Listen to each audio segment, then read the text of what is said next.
Hello friend, स्वागत है आप सबका मेरे यूट्यूब चैनल में। तो आज हम देखने वाले हैं कनेक्शन, जो कि अगला टॉपिक है। तो सबसे पहले हम देखते हैं कि कनेक्शन होता क्या है। जब भी हम किसी दो मेंबर को ज्वाइन करते हैं तो उन्हें ज्वाइन करने के लिए हमें कुछ तो सहारा चाहिए होता है, मतलब कुछ तो हमें वहाँ पर प्रोवाइड करना पड़ता है, तो उसे हम कहते हैं कनेक्शन। मतलब अभी कनेक्शन के अलग अलग टाइप्स हो सकते हैं, जैसे कि column to column connection, beam to column connection, या फिर सेकंडरी बीम से अगर हमें लोड ट्रांसफर करना है मेन बीम पर तो हम कह सकते हैं उसे बीम टू बीम कनेक्शन। तो ये सब कनेक्शंस के टाइप हो जाते हैं अगर मेंबर टू मेंबर हम बात करें कि किन मेंबर को हमें ज्वाइन करना है उसके हिसाब से। तो कनेक्शन की रिक्वायरमेंट इसलिए है क्योंकि हमें जब भी लोड हमारा ट्रांसफर होता है बीम से कॉलम की ओर ट्रांसफर होगा और सेकंडरी बीम से मेन बीम पर लोड ट्रांसफर होगा, तो हम क्या कर सकते हैं, जब भी लोड ट्रांसफर होगा तो कनेक्शन के थ्रू ही होगा। समझ लीजिए बी में यहाँ पर लोड ट्रांसफर हो रहा है तो एक कनेक्शन के थ्रू लोड ट्रांसफर होगा। तो कनेक्शन हमारा सफिशिएंटली स्ट्रांग होना चाहिए कि वो लोड ट्रांसफर कर सके। तो ये अच्छा एक रिक्वायरमेंट है कनेक्शन की, कनेक्शन का कि वो स्ट्रांग होना चाहिए। ऊपर से वहाँ पर अगर मूवमेंट आ रही है, वहाँ पर शेयर आ रहा है, तो मूवमेंट और शेयर फोर्स कैरी करने की उसमें कैपेसिटी होनी चाहिए हमारे कनेक्शन में। तो हमें इसलिए कनेक्शन को बहुत इंपॉर्टेंस दिया जाता है। और हमारी सर कहा करती थी कि चाहे मेंबर फेल हो जाए लेकिन कनेक्शन फेल नहीं होना चाहिए, क्योंकि कनेक्शन जो होता है वो स्ट्रक्चर का वीकेस्ट पार्ट होता है। क्योंकि कनेक्शन हम फैक्ट्री में मैन्युफैक्चर नहीं करते और हम मतलब कंस्ट्रक्टेड नहीं होता मोनोलिथिकली जैसे कि कंक्रीट में होता है। यहाँ हम बाहर से कनेक्शन प्रोवाइड करते हैं स्टील स्ट्रक्चर में। तो कनेक्शन हमें बहुत ज़्यादा स्ट्रांग प्रोवाइड करना है, वहाँ पे ज़्यादा ध्यान रखना है क्योंकि वहाँ पर क्रिटिकल पॉइंट्स होते हैं, कनेक्शन के जो पॉइंट होते हैं वो। तो अब हम बात करते हैं कनेक्शन के कुछ टाइप्स पर। मतलब जो कि कनेक्टिंग मीडियम होती है उसके हिसाब से हमारे कनेक्शंस के टाइप होते हैं। जैसे कि रिवेटेड कनेक्शन, हम अगर WSM मेथड पढ़ रहे हैं तो रिवेटेड कनेक्शन इसमें इंपॉर्टेंट है, क्योंकि जो पुराना ज़माना था उसमें मतलब पहले के टाइम पे रिवेटेड कनेक्शन ही बहुत ज़्यादा यूज़ किए जाते थे। जो हमने स्टील स्ट्रक्चर में एक एग्जाम्पल है बहुत बड़ा, हाँ, कोलकाता में हावड़ा ब्रिज। तो वहाँ पे क्या है, वहाँ पे जो सारे कनेक्शन है वो रिवेटेड कनेक्शन से, वो अंग्रेज़ों के समय का ब्रिज है, बहुत पुराना हो गया है। लेकिन अब हम रिवेटेड कनेक्शन यूज़ नहीं करते, लेकिन फिर भी हम इसे डिटेल में सीखने वाले हैं। उसके बाद है वेल्डेड कनेक्शन। तो वेल्डेड कनेक्शन बहुत ज़्यादा यूज़ होता है अभी, अलग अलग टाइप के होते हैं, वो भी हम डिटेल में देखेंगे। फिर उसके बाद में बोल्टेड कनेक्शन, हम बोल्टेड कनेक्शन भी डिटेल में देखेंगे। वैसे बोल्टेड और रिवेटेड कनेक्शन सेम ही होते हैं। हमारा जो IS कोड है IS 800, उसमें दोनों के लिए सेम ही प्रोविजन है, थोड़ा बहुत फर्क पड़ता है सिर्फ, बोल्ट में थ्रेड होते हैं और रिवेट में थ्रेड नहीं होते। तो अब हम बात करते हैं रिवेटेड कनेक्शन के बारे में। इस वीडियो में हम डिटेल में देखेंगे रिवेटेड कनेक्शंस, उसका एनालिसिस, रिप्रेजेंटेशन, अलग अलग टाइप के जॉइंट्स हम सब देखेंगे। तो पहले हम देखते हैं रिवेट क्या होता है। तो रिवेट एक माइल्ड स्टील की पिन होती है, सिंपल एक रॉड होता है, उसे कट करके उसको एक हेड दिया जाता है। अगर सिंपली डिफाइन करना हो तो it is a mild pin steel with a shank and head. तो ये जो लोअर पोर्शन होता है इस तरह से रिवेट दिखता है। तो ये जो लोअर पोर्शन होता है जिस पर कुछ नहीं होता थ्रेड वगैरह, जो लेंथ होता है जो कनेक्ट करने के काम में आता है, उसे हम कहते हैं शैंक और इसको हम कहते हैं हेड। तो इसका जो प्रोसेस होता है वो कैसे होता है मैं वो बताता हूँ। पहले हम रिवेट में प्री हीटिंग करने की ज़रूरत पड़ती है, मतलब हम इसे हीट करते हैं, फिर हम होल होल करना पड़ता है। अगर दो प्लेट्स को कनेक्ट करना है या फिर जहाँ पर भी कनेक्ट करना है तो उस मेंबर में हमें होल्स करने पड़ते हैं, और उस होल का डायमीटर इसके डायमीटर से ज़्यादा होना चाहिए। वो कैसे प्रोवाइड करते हैं हम वो भी देखेंगे। और अभी के लिए सिर्फ बता देता हूँ कि कैसे करते हैं हम। रिवेट को हीट किया जाता है, फिर वो बड़े होल में, मतलब थोड़ा क्लियरेंस रख के जो होल किया गया है उसमें हम रिवेट डालेंगे। फिर उसके बाद में हम उसको हैमर करेंगे और ऐसा कुछ अरेंजमेंट करेंगे दूसरी साइड पर भी, कि जैसे कि जो हेड यहाँ पर है मतलब अपर साइड में, वही हेड जो है नीचे के साइड में भी तैयार हो जाए। और ये जब गरम गरम है तो हम इसे कनेक्शन करके छोड़ देंगे, और जब वो ठंडा हो जाएगा तो मटेरियल जो है रिवेट का मटेरियल जो कि स्टील है हमारा, वो कॉन्ट्रैक्ट होगा और इससे क्या होगा, क्लैंपिंग फोर्स डेवलप होगा। जैसे कि हमने अगर ये दो प्लेट्स है, इसमें अगर ये हमने ऐसे रिवेट लगा दिया है इसमें, तो जब वो कॉन्टैक्ट होगा तो इन दोनों प्लेट में बॉन्ड अच्छे से होगा, यहाँ पर फ्रिक्शन क्रिएट होगा, मतलब बहुत अच्छे से वो क्लैम्प कर लेगा। तो एक रिवेटेड कनेक्शन का फायदा है। तो हम देखते हैं डिफरेंट टाइप्स ऑफ रिवेट्स। तो सबसे कॉमनली यूज होता है वो है स्नैप हेड रिवेट। इसमें इसको कहते हैं नॉमिनल डायमीटर, डायमीटर ऑफ शांक को हम कहते हैं नॉमिनल डायमीटर ऑफ रिवेट। इसी से हम रिवेट को डिफाइन करते हैं 20 mm रिवेट, 30 mm रिवेट, मतलब उसका वो डायमीटर रिप्रेजेंट करता है, नॉमिनल डायमीटर बोलते हैं इसको, डी। फिर ये आता है पैन हेड रिवेट, फिर ये मशरूम और स्नैप वैसे सेम ही दिख रहे होंगे, लेकिन यहाँ पर ये जो हेड है उसका डायमीटर बड़ा है, 2.25 डी है। ये काउंटर संक हेड रिवेट, इसमें भी ये जो एंगल है, इस एंगल के हिसाब से इसके अलग अलग प्रकार पड़ते हैं। मतलब ये एंगल 120 हो सकता है, या फिर 90 डिग्री हो सकता है, या फिर 60 डिग्री हो सकता है ये एंगल। उसके बाद में ये फ्लैट रिवेट, उसके बाद में राउंड काउंटर संक, मतलब ये राउंड है और काउंटर संक, इन दोनों का जो मिक्सचर बना के बनता है वो है राउंड काउंटर सेंटीमेंट। अब हम देखते हैं different types of riveted joint, मतलब किस किस प्रकार से हम रिवेट में जॉइंट्स बना सकते हैं। तो इसके अलग अलग टाइप पड़ते हैं। मतलब पहला टाइप है depending upon the arrangement of rivets and plates, मतलब रिवेट्स और प्लेट्स कैसे अरेंज किए उसके हिसाब से टाइप। पहला होता है हमारा लैप जॉइंट। तो लैप जॉइंट में क्या होता है, ये हमारी प्लेट है सपोज, और ये दूसरी प्लेट है। तो इसका जो सेक्शन होगा वो इस प्रकार से होगा।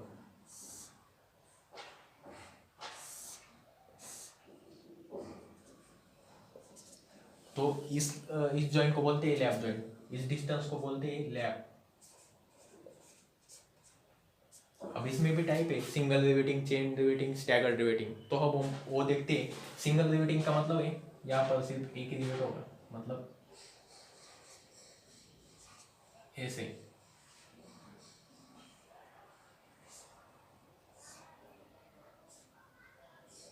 तो यहाँ पर एक ही रिवेट है, मतलब सिंगल रिवेटिंग, एक ही लाइन है रिवेट की, तो इसे कैसे सिंगल रिवेटिंग। अब भाई चेन रिवेटिंग, चेन रिवेटिंग मतलब मल्टीपल लाइन्स होंगी रिवेट की, जैसे ये।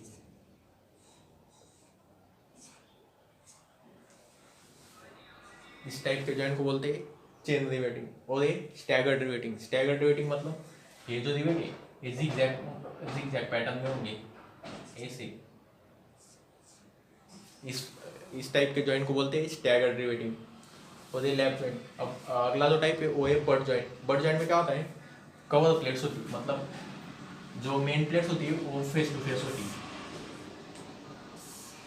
जिस प्लेट पर फोर्स ट्रांसफर होने वाला है उसे हम मेन प्लेट कहते हैं। ये जो ये मेन प्लेट है इसके ऊपर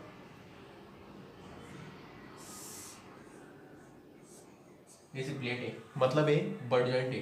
अगर इसमें भी सिंगल रिवेटिंग हम देखें तो अगर सिर्फ एक ही रिवेट होगा तो हम उसे कहेंगे सिंगल रिवेटिंग। अगर दो रिवेट होंगे तो उसे कहेंगे चेन रिवेटिंग। और इसी का तरह प्लान में अगर हम देखें जिगजैग रिवेटिंग, मतलब जो हमने स्टैगर्ड रिवेटिंग की बात की वही है जिगजैग रिवेटिंग, मतलब कुछ इस प्रकार से।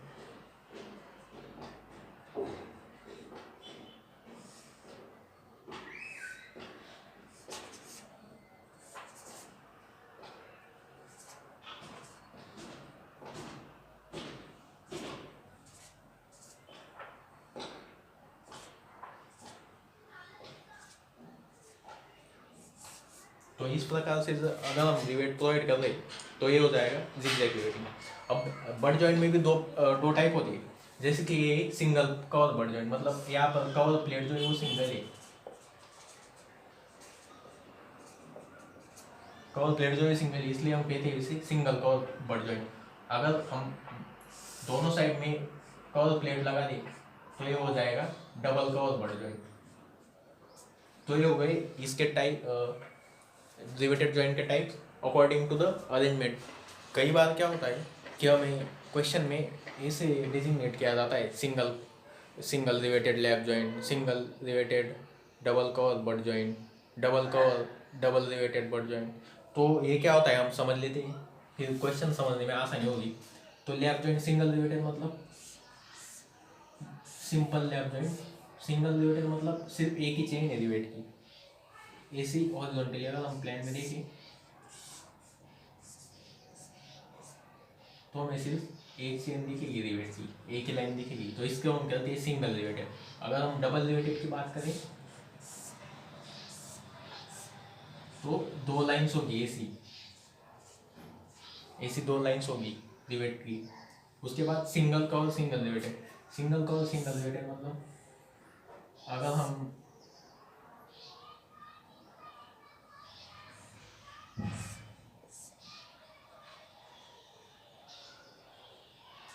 इस प्रकार से एक कवर प्लेट होगी और उसमें सिंगल रिवेट होंगे, मतलब इस साइड में एक, अगर हम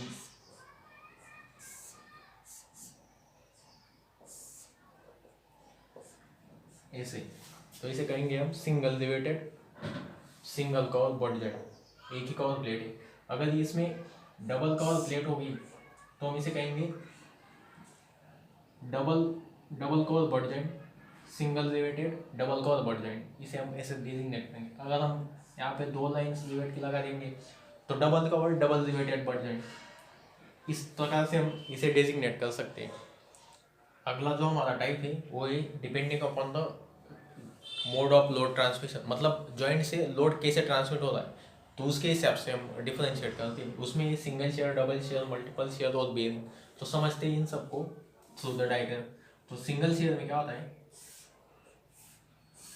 सिंगल शेयर मतलब लैप जॉइंट, ये दोनों टाइप से आ सकता है, लैप भी हो सकता है और बट जॉइंट भी हो सकता है। लैप जॉइंट इसमें जो रिवेट जो है वो सिंगल एक ही प्लेन से शेयर होगा, इसलिए हम इसे कहते हैं सिंगल शेयर जॉइंट। इसके बाद में अगर हम देखें बट जॉइंट, तो सपोज एक कवर प्लेट है,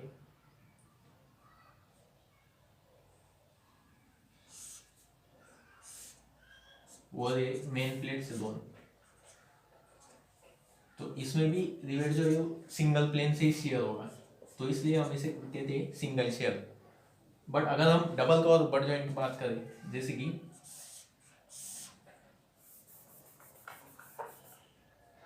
अगर ये हमारी मेन प्लेट से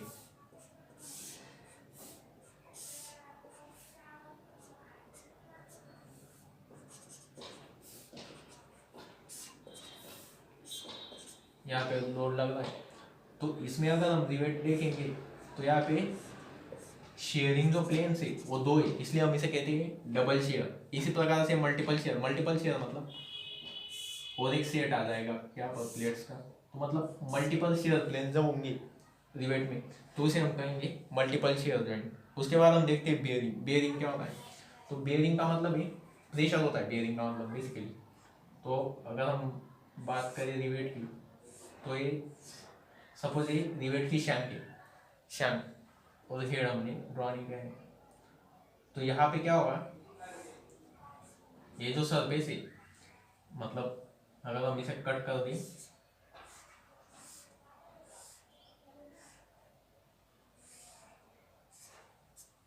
तो इस रिवेट के इस सरफेस पे प्रेशर एक्ट होगा इस प्लेट की वजह से। जैसे कि अगर हम बात करें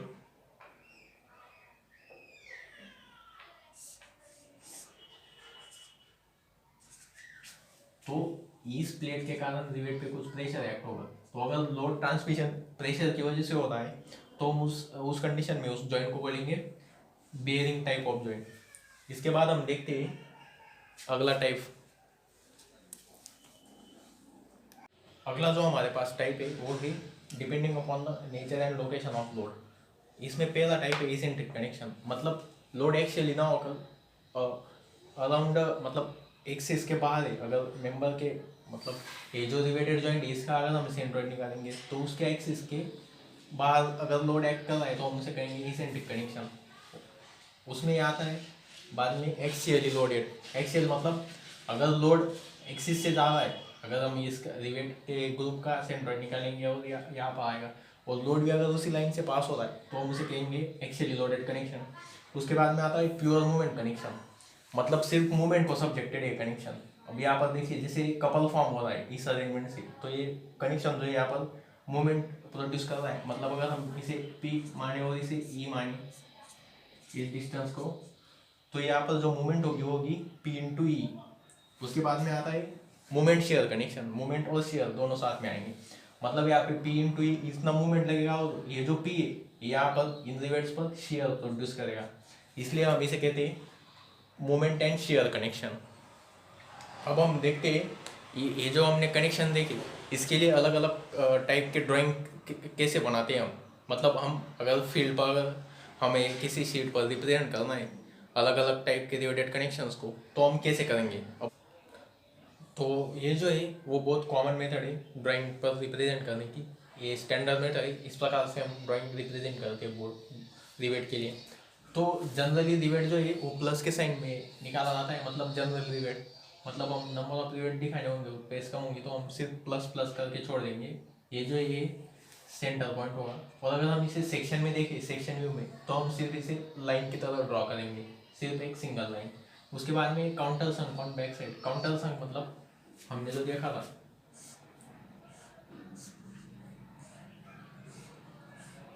इस टाइप का रिवेट, तो इसे हम कहते हैं counter sunk. Counter sunk on back side मतलब अगर हम सेक्शन में देखें तो वो नीचे रहेगा, इसलिए हम इसे प्लस में सेमी सर्कल बनाएंगे नीचे आधा।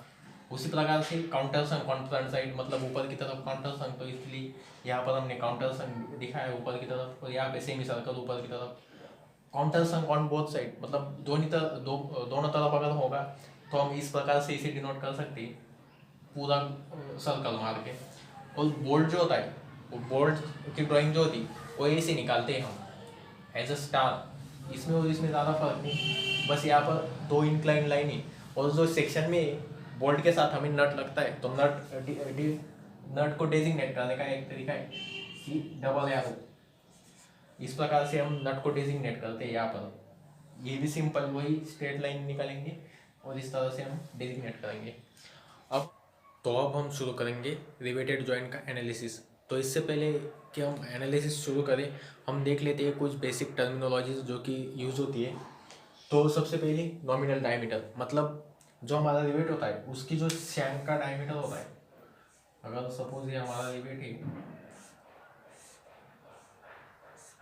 तो उसकी जो शैंक का डायमीटर होता है इसको हम शैंक बोलते हैं, तो उसके शैंक का डायमीटर उसी को हम बोलते हैं नॉमिनल डायमीटर। उसके बाद ग्रॉस डायमीटर, मतलब हम इस रिवेट को जिस होल में प्लेस करने वाले तो हम होल का कुछ क्लियरेंस छोड़ के प्लेस करेंगे, तो उस होल के डायमीटर को बोलते हैं हम ग्रॉस डायमीटर। और हम ये भी कह सकते हैं कि रिवेट के मतलब रिवेट होल में फिट करने के बाद हैमरिंग करने के बाद जो रिवेट का डायमीटर होगा उसे हम कहते हैं ग्रॉस डायमीटर। उसके बाद एक पिच, पिच का मतलब होता है अगर हमने सपोज ऐसे कनेक्शन किया गया है और ये लोड इस डायरेक्शन में लग रहा है तो दो रिवेट किसी भी कॉन्जिक्यूटिव दो रिवेट के बीच में सेंटर टू सेंटर जो डिस्टेंस होगा along the direction of force तो उसे हम कहेंगे पिच। उसके बाद गेज, गेज मतलब centre to centre distance between two rivets measured along the perpendicular direction of the force, मतलब अगर फोर्स इस डायरेक्शन में लग रहा है और हम इस डायरेक्शन में अगर दो रिवेट के बीच का डिस्टेंस मेजर करेंगे सेंटर टू सेंटर तो उसे हम कहते हैं गेज डिस्टेंस। उसके बाद है एज डिस्टेंस, तो किसी भी प्लेट के एज से लेकर रिवेट के सेंटर तक का डिस्टेंस जो होता है वो उसे हम बोलते हैं एज डिस्टेंस। या तो इस डायरेक्शन में भी हो सकता है, मतलब ये सेंटर ऑफ रिवेट और ये एज ऑफ प्लेट, ये सेंटर ऑफ रिवेट और ये एज ऑफ प्लेट, तो इस डिस्टेंस को हम बोलते हैं एज डिस्टेंस। तो अब हम बात करते हैं एजम्पशन, जो कि हम रिवेटेड जॉइंट एनालिसिस और डिज़ाइन करते समय एज्यूम करते हैं। तो पहली बात तो friction between plates is neglected, मतलब हमारे जो प्लेट्स होंगे हम जो कनेक्ट करेंगे रिवेट से हम क्या एज्यूम कंसिडर करते हैं कि रिवेट जो एक क्लैंपिंग फोर्स प्रोड्यूस करेगा। अगर वो क्लैंपिंग फोर्स प्रोड्यूस करेगा मतलब ये प्लेट्स अच्छे से चिपक जाएंगे और इसमें फ्रिक्शनल फोर्स भी डेवलप होगा, लेकिन उस फोर्स को हमें निगलेक्ट करना है ऐसा हम एज्यूम करते हैं। उसके बाद में tensile stress is uniformly distributed over the area between rivet holes, मतलब अगर ये प्लेट है यहाँ पे होल है तो ये जो एरिया है टेंशन जब आएगा तो इन सभी एरियाज पर टेंसाइल स्ट्रेसेस इक्वली डिस्ट्रीब्यूट हो जाएंगी, ये हमारा एजम्पशन है। उसके बाद sharing stress is distributed evenly on the all rivet cross sections, मतलब जितने भी रिवेट होंगे वो सेम शेयर कैरी करेंगे। अगर हम इस प्रकार से ड्राइंग बनाते तो ये जो रिवेट है यहाँ और यहाँ all for all rivet shear force जो होगा, शेयर स्ट्रेस जो होगी वो इक्वली डिस्ट्रीब्यूट होगी। उसके बाद में rivet fill the holes completely, मतलब हम जो होल का डायमीटर होता है वो बड़ा रखते हैं, बट हम ऐसा एज्यूम कर रहे हैं कि हैमरिंग करने के बाद रिवेट जो है वो पूरी तरह से डायमीटर, जो होल का डायमीटर है वो डायमीटर ऑक्यूपाई कर लेगा, क्योंकि वहाँ पर जब हम हैमरिंग करेंगे तो उसका एक्सपांशन हो जाएगा। उसके बाद bending stress in rivet is neglected, मतलब अगर हमने ऐसा जॉइंट बनाया है तो अगर इसेंट्रिसिटी आएगी तो चांसेस है कि रिवेट ऐसे बेंड हो सकता है, लेकिन इस बेंडिंग स्ट्रेस को हमें टोटली इग्नोर करना है। उसके बाद में होता है bearing stress. Bearing stress distribution is evenly and contact area is D into T. जो बेयरिंग स्ट्रेस डिस्ट्रीब्यूशन है, मतलब यही पे बना देता हूँ बेयरिंग स्ट्रेस का, ये जो रिवेट है यहाँ पर जो ये जो एरिया है रिवेट का, इस प्लेट की वजह से यहाँ पर स्ट्रेस प्रोड्यूस होगा, तो ये जो स्ट्रेस है ये भी इवनली डिस्ट्रीब्यूट होगा सभी रिवेट्स के लिए। और ये पूरे क्रॉस सेक्शन एरिया, मतलब अगर हम इसका ऐसे व्यू देखें एक सेक्शन का, तो हमें ये रिवेट होल दिख रहा है, तो इस पर जो बेयरिंग प्रेशर होगा वो यूनिफॉर्मली डिस्ट्रीब्यूट होगा उस पूरे एरिया पर, और वो कॉन्टेक्ट एरिया जो है हम एज्यूम करते हैं कि डी इंटू टी, मतलब ये diameter of rivet hole and multiply by thickness of plate. और ये जो थिकनेस ऑफ प्लेट है वो थिकनेस ऑफ थिनर प्लेट हम कंसिडर करते हैं। तो अब हम बात करते हैं कुछ इंडियन स्टैंडर्ड कोड के जो प्रोविजंस है उनके ऊपर, जो कि हमें डिज़ाइन में और एनालिसिस में यूज़ होंगे। तो सबसे पहले हम जो कोड यूज़ करने वाले हो 1984 IS 800 1984, जो कि WSM मेथड के लिए, यह मैंने पिछली वीडियो में भी बताया था। तो उसमें जो पहला प्रोविजन जो है वो ग्रॉस डायमीटर के लिए, मतलब किसी भी रिवेट का ग्रॉस डायमीटर हम कितना रखना चाहिए। तो अगर किसी भी रिवेट का nominal diameter less than 25 mm है और 25 mm है, तो हमें जो उसका होल का डायमीटर है, मतलब ग्रॉस डायमीटर मतलब होल का डायमीटर, तो उसका डायमीटर है D + 1.5, मतलब जो भी डायमीटर होगा हमारे पास, सपोज 20 mm है, तो उसके लिए जो ग्रॉस डायमीटर होगा वो होगा 21.5 mm ऐसे। और अगर जो नॉमिनल डायमीटर है वो 25 mm से ज़्यादा है, तो हमारा ग्रॉस डायमीटर होगा D + 2, मतलब अगर हमारा 26 mm डायमीटर का रिवेट है तो उसका डायमीटर हम ग्रॉस डायमीटर लेंगे 28 mm, इस प्रकार से। उसके बाद आता है पिच। ये जो ग्रॉस डायमीटर का प्रोविजन है वो किया गया है क्लॉज नंबर 3.6.1.1 पेज नंबर 28। उसके बाद में हम बात करते हैं पिच के बारे में। पिच मतलब जो हॉरिजॉन्टल डिस्टेंस होता है, और सिर्फ हॉरिजॉन्टल नहीं, जो हमारा गेज भी होता है वो भी इसी में आ जाता है। उसके लिए कुछ अलग से प्रोविजन की नहीं गई है, तो जितना पिच होता है उतना ही गेज डिस्टेंस भी प्रोवाइड करना होता है। तो जो मिनिमम पिच है वो है 2.5 डी। डी का मतलब यहाँ पे नॉमिनल डायमीटर है, जितना रिवेट का नॉमिनल डायमीटर है उसका 2.5 टाइम्स हम पिच प्रोवाइड करेंगे। मिनिमम इतना तो होना ही चाहिए, इससे कम नहीं हो सकता, इससे ज़्यादा ही प्रोवाइड करना है हमें। और मैक्सिमम मतलब इससे ज़्यादा हम प्रोवाइड नहीं कर सकते। तो 32T और 300 mm, अगर हम जनरली किसी भी प्लेट्स, जो 2 प्लेट्स होंगी वगैरह, उसके लिए अगर हम बात करेंगे तो 32T और 300 mm जो होगा वो उसका मैक्सिमम पिच होगा। इन दोनों में से जो भी लोअर वैल्यू होगी वो हम लेंगे एज अ मैक्सिमम पिच। जो ये टी वो थिकनेस ऑफ थिनर प्लेट होगा, मतलब अगर सपोज करिए कि हमारे पास लैप जॉइंट है, इसकी थिकनेस, इस प्लेट की थिकनेस है 8 mm और इसकी 10 mm, जो हम तो ये जो टी होगा वो 8 mm होगा, क्योंकि थिकनेस ऑफ थिनर प्लेट होता है। और अगर सपोज करिए कि हमारा ये 6 mm है और हमारे पास ऐसा जॉइंट है, डबल कवर जॉइंट है, इसमें उधर भी वैसे ही प्लेट्स है, तो हम क्या करते हैं, ये भी 6 mm होगी, तो आप कहेंगे कि 6 mm जो ये प्लेट थी नहीं, तो जो थिन प्लेट होगी यहाँ पर 8 mm की होगी, क्योंकि ये जो इस डायरेक्शन में फोर्स लगाएंगे, मतलब दोनों plate as a 1 unit act करने वाली है यहाँ पर। और थीन जो प्लेट होगी वो ये होगी, क्योंकि 6+6 12 mm हो जाता है, और ये जो है 8 mm, तो ये जो होगा वही होगा thickness of thinner plate, 8 mm होगा। अगर हम बात करें टेंशन मेंबर की, तो टेंशन मेंबर में जो मैक्सिमम पिच प्रोवाइड करते हैं वो 16T और 200 mm, इन दोनों के बीच में जो मिनिमम वैल्यू होगी वो हम प्रोवाइड करेंगे। उसके बाद कॉम्प्रेशन मेंबर में भी हम 12T और 200 mm, इन दोनों में से जो मिनिमम होगी वो हम प्रोवाइड करेंगे। और ये जो पिच का डिस्कशन है ये IS कोड के पेज नंबर 96 पर दिया गया है, क्लॉज नंबर 8.10.1 इसमें दिया गया है।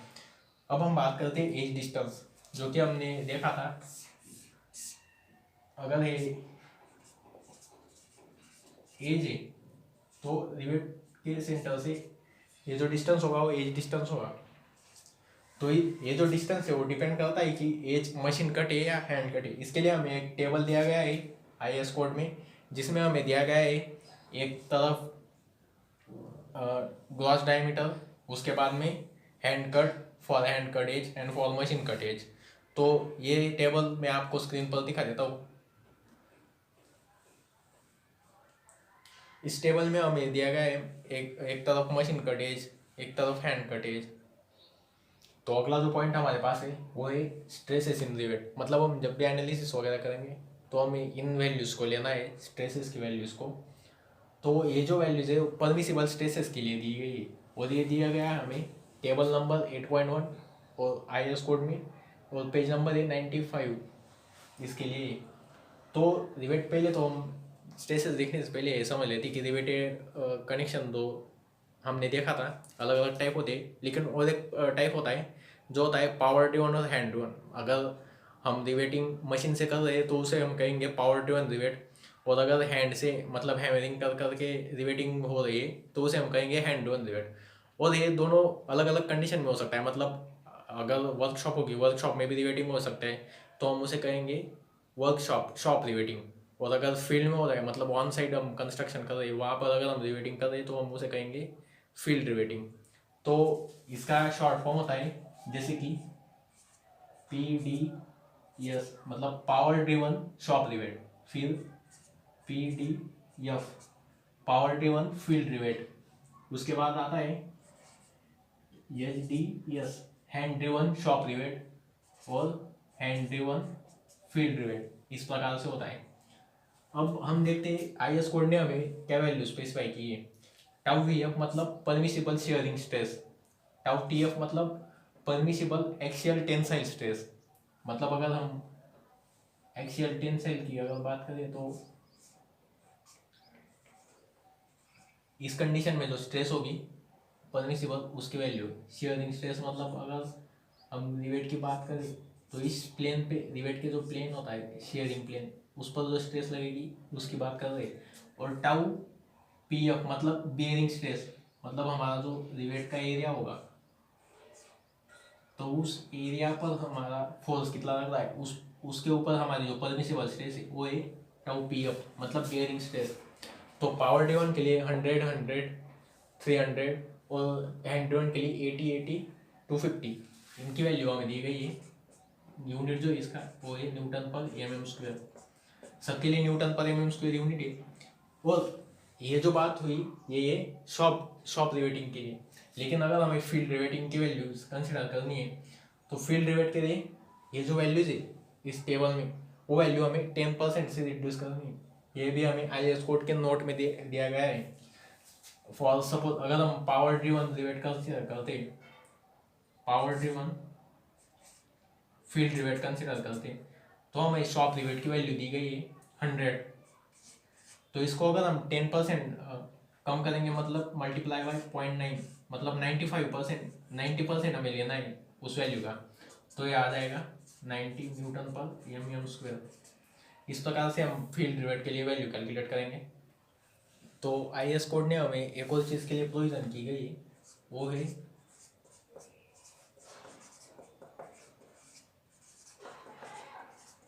Tacking rivet. टैकिंग रिवेट का मतलब क्या होता है, जब भी हम कॉम्प्रेशन मेंबर या टेंशन मेंबर डिज़ाइन करते हैं तो बहुत बार क्या होता है कि हम डबल सेक्शन यूज़ करते हैं, मतलब या फिर double angle section, double channel section ऐसे हम यूज़ करते हैं। तो जब भी हम टेंशन और कॉम्प्रेशन मेंबर में ऐसे डबल एंगल सेक्शंस वगैरह यूज करेंगे इस प्रकार से।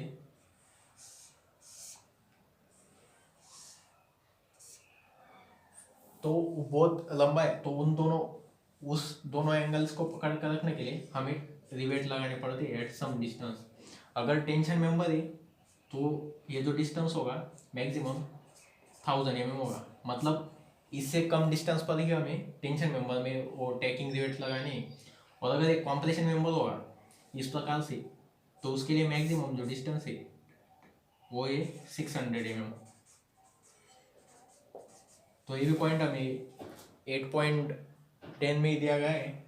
8.10 के आगे जो है उसमें दिया गया है, पेज नंबर 97 पर दिया गया है ये पॉइंट। तो अब हम देखने जा रहे हैं एनालिसिस में modes of failure of riveted joint, कि हमारा रिवेटेड जॉइंट फेल कैसे होता है। यह बहुत ज़रूरी है क्योंकि जिस प्रकार से फेल होगा उसी के अगेंस्ट हमें डिज़ाइन करना पड़ेगा। तो हमें पहले पता होना चाहिए कि फेल कैसे होता है। तो सबसे पहला जो फेल्योर है रिवेटेड जॉइंट में होगा टेयरिंग ऑफ प्लेट। अगर प्लेट ही फट जाए, मतलब प्लेट का ही टेयरिंग हो जाए, तो रिवेटेड जॉइंट फेल हो जाएगा। अब टेयरिंग ऑफ प्लेट क्यों होता है? अगर टेंसाइल फोर्स बहुत ज़्यादा हो गया, परमिसिबल लिमिट से बाहर चला गया, तो टेयरिंग ऑफ प्लेट हो सकता है। इसमें दो कंडीशन हो सकती है। अगर सिंपल रिवेटिंग या चेन रिवेटिंग वन लाइन में रिवेट हो गया है तो इस प्रकार से प्लेट फट सकती है। यहाँ से जहाँ पर होल है वो जो सेक्शन होता है उसे हम कहते हैं क्रिटिकल सेक्शन, और उसी क्रिटिकल सेक्शन पर फेल्योर ऑकर होता है। तो हम इस क्रिटिकल सेक्शन को कंसिडर करते हैं। ये जो है ये रिवेट के होल है। अगर हमने सेक्शन एक्सेस निकाला यहाँ पर, तो ये जो एरिया है शेडेड पोर्शन वो होता है नेट एरिया। हम इसे निकाल सकते हैं B minus N D multiply by T. N D मतलब एन मतलब number of rivet holes, and D मतलब यहाँ पे डी जीरो होना चाहिए था क्योंकि डी मतलब होगा डायमीटर ऑफ होल। अगर हम इसमें से ये दोनों माइनस कर देंगे और मल्टीप्लाई बाई थिकनेस कर देंगे तो हमें नेट एरिया मिल जाएगा। बट ये तो हो गया सिंपल केस के लिए। अगर एक ही लाइन में हमारा क्रिटिकल सेक्शन है तो यहाँ पर मल्टीपल क्रिटिकल सेक्शन हो सकते हैं। मतलब अगर ये यहाँ से भी फेल हो सकती है प्लेट, फिर यहाँ से भी प्लेट फेल हो सकती है, और यहाँ से भी हो सकती है। ये भी एक टाइप का क्रिटिकल सेक्शन है जिगजैग में। तो इसे हम कहते हैं स्टैगर्ड रिवेटिंग और जिगजैग रिवेटिंग। और ये जो पिच है इसे हम कहते हैं स्टैगर्ड पिच। अगर हम ऐसे पिच को मेजर करें तो इसे हम बोलेंगे डायगोनल पिच। अगर ऐसे हम मेजर करें तो इसको बोलेंगे डायगोनल पिच। तो इस कंडीशन में हमें नेट एरिया कैसे निकालना पड़ता है? तो इसके लिए होता है net width multiply by T. तो नेट विड्थ निकालने के लिए हमें क्या करना पड़ता है? ये फॉर्मूला है B minus N D. B मतलब ओरिजिनल जो विड्थ है वो, एन डी मतलब हमारा क्रिटिकल सेक्शन जहाँ से पास हो रहा है, जिन रिवेट्स में से पास हो रहा है उन रिवेट का नंबर। अगर हमने कंसिडर किया ये क्रिटिकल सेक्शन हमने कंसिडर किया तो नंबर ऑफ रिवेट हो जाएंगे 1 2 3 4 और 5 रिवेट हो जाएंगे। और डी मतलब इन रिवेट होल्स का डायमीटर, प्लस एन जेड मतलब नंबर ऑफ जिगजैग लाइंस। मतलब यहाँ पे जैसे नंबर ऑफ जिगजैग लाइन है 1 ये 2 3 और 4, ये हो गया नंबर ऑफ जिगजैग लाइंस। और पी स्क्वायर बाई 4g, ये जी जो है वो दो रिवेट्स का गेज डिस्टेंस है ए से, और पी स्क्वायर मतलब इस पी का स्क्वायर। तो इस प्रकार से हम ए एन निकाल सकते हैं। और इससे हम फिर प्लेट की स्ट्रेंथ निकाल सकते हैं। जैसे कि प्लेट की स्ट्रेंथ हो जाएगी फिर P N multiply by sigma A T, मतलब sorry A N area multiply by stress is equal to force, मतलब इतना फोर्स वो कैरी कर सकता है। और ये सिग्मा ए टी जो है वो हमें फॉर्मूला दिया गया है 0.6 FY परमिसिबल टेंसाइल स्ट्रेस। ये फॉर्मूला IS कोड से आया है। तो अगर हमारे पास FY की वैल्यू होगी, मतलब जनरली हम FY कंसिडर करते हैं 250, मतलब 250 न्यूटन पर mm²। यील्ड स्ट्रेस की वैल्यू होती है। अगर हमें स्टील की ग्रेड दी गई है FE 250, तो हमारे पास FY हो जाता है 250, और हमारे पास सिग्मा एटी आता है 150 न्यूटन पर mm²। तो अब हम अगला टाइप देखते हैं। अगला जो हमारे पास फेल्योर का टाइप है वो है शियरिंग ऑफ रिवेट।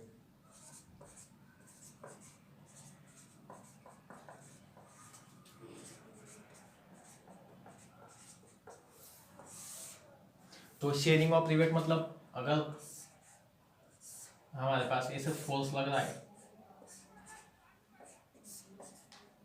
और यहाँ पे रिवेट है, अगर रिवेट की शेयर स्ट्रेस से ज़्यादा यहाँ पर स्ट्रेस अप्लाई हो जाएगा, मतलब फोर्स अगर बहुत ज़्यादा हो जाएगा, तो ये रिवेट हमारा दो टुकड़े में बढ़ जाएगा, जैसे कि इधर और इधर, इस प्रकार से।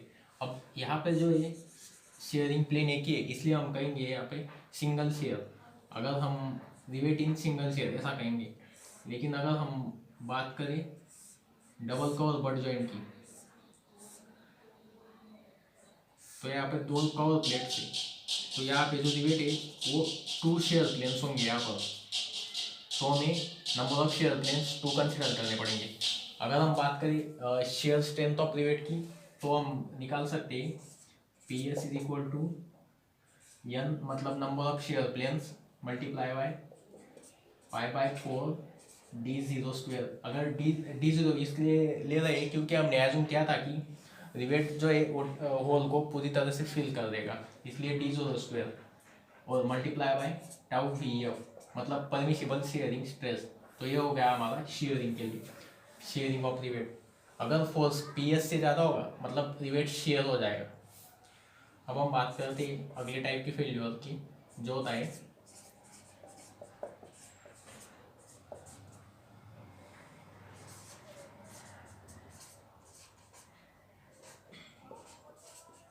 बेयरिंग ऑफ प्लेट और रिवेट। अगर प्लेट स्ट्रांग हुई तो रिवेट पर बेयरिंग होगी, अगर रिवेट स्ट्रांग हुआ तो प्लेट पर बेयरिंग होगी। अब हम देखते हैं बेयरिंग कैसे होती है।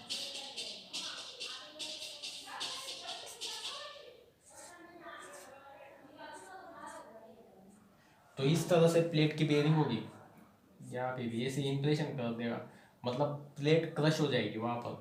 अगर बेयरिंग स्ट्रेस से ज़्यादा यहाँ पर स्ट्रेस प्रोड्यूस होगी फोर्स के कारण, तो प्लेट की बेयरिंग हो जाएगी। और रिवेट की बेयरिंग, अगर प्लेट स्ट्रांग हुई और रिवेट वीक हुआ तो रिवेट की बेयरिंग होगी, इस प्रकार से रिवेट की बेयरिंग होगी। और इसके लिए हमें फॉर्मूला है, मतलब हम डिराइव कर सकते हैं, जैसे कि हमने कॉन्टेक्ट एरिया देखा था d0 मल्टीप्लाई बाई टी, ये हमने कॉन्टेक्ट एरिया एज्यूम किया था इसमें, मतलब ये कॉन्टेक्ट एरिया, ये जो होगा वो बेयरिंग के लिए कॉन्टेक्ट एरिया होगा, d0 मल्टीप्लाई बाई टी, ये जो है वो एरिया है। और एरिया मल्टीप्लाई बाई स्ट्रेस अगर हम करेंगे तो हमें बेयरिंग स्ट्रेंथ मिल जाएगी, मतलब पी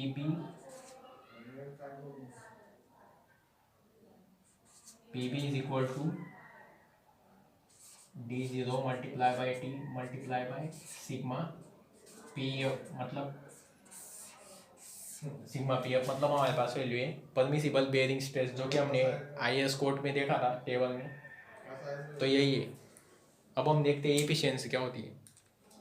जैसे कि हमने अब देखा कि हमारा जो रिवेटेड जॉइंट है वो अलग अलग तरीके से फेल हो सकता है, तो इसमें हमने डिराइव किया शेयरिंग स्ट्रेंथ ऑफ रिवेट, फिर बेयरिंग स्ट्रेंथ ऑफ रिवेट, उसके बाद स्ट्रेंथ ऑफ प्लेट, जो क्या होता है net area multiply by permissible tensile stress in the plate, sigma T जो है ये परमिसिबल टेंसाइल स्ट्रेस है प्लेट के लिए।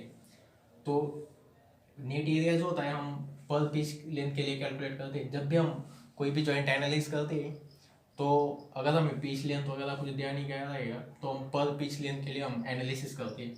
मतलब हम अगर हमारे पास ऐसे ड्राइंग है समझिए और बहुत सारे रिवेट है, इधर भी रिवेट इधर भी, तो हमें ऐसा कंसिडर करना है कि एक पिच लेंथ कंसिडर करनी है, ऐसा एक बैंड कंसिडर करना है और उस बैंड में हमें एनालाइज करना है।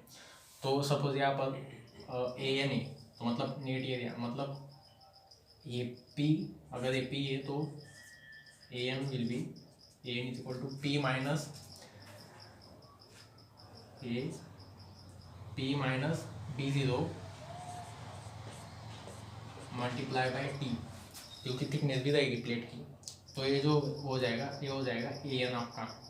उसके बाद में हम अगर शेयर स्ट्रेंथ की बात करें तो एन का मतलब होता है नंबर ऑफ शेयर प्लेन्स, मतलब अगर डबल शेयर में है तो एन 2 रखेंगे, अगर सिंगल शेयर में है तो एन हम 1 रखेंगे, तो इस प्रकार से होता है। और अब हम बात करते हैं रिवेट वैल्यू, जो इन दोनों में से जो भी मिनिमम होगा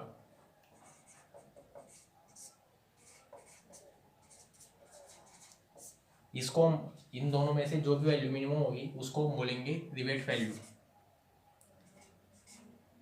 शॉर्ट फॉर्म में RV, रिवेट वैल्यू। और इन तीनों में से जो भी मिनिमम होगा उसे हम बोलेंगे स्ट्रेंथ ऑफ जॉइंट।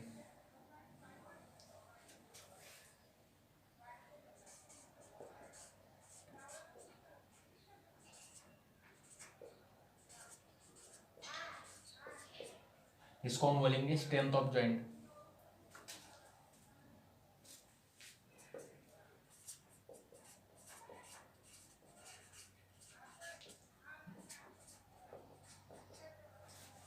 अब हम देखते हैं कि इफिशियंसी क्या होती है किसी भी जॉइंट के। हमें अगर क्वेश्चन में पूछा है कि फाइंड आउट द इफिशियंसी, तो हम इफिशियंसी कैसे फाइंड आउट कर सकते हैं।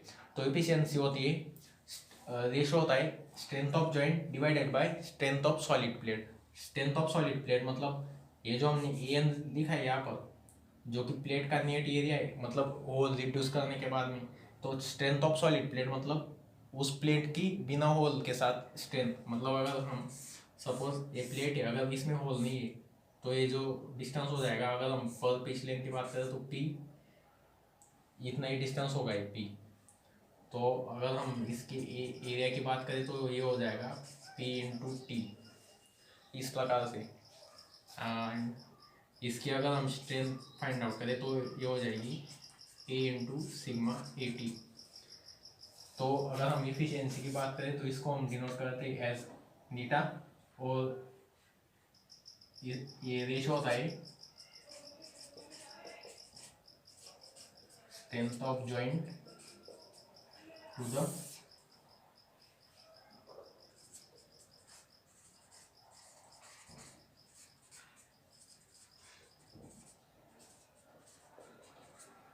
Strength of solid plate multiply by 100। अगर परसेंटेज में निकालना है तो मल्टीप्लाई बाय 100। तो ये हो गया एक इम्पॉर्टेंट टर्म। तो आज के लिए इतना ही। अगले वीडियो में हम इसके ऊपर एनालिसिस के ऊपर न्यूमेरिकल सॉल्व करेंगे, उसके बाद में डिज़ाइन प्रोसीजर देखेंगे। So thank you so much for watching the video.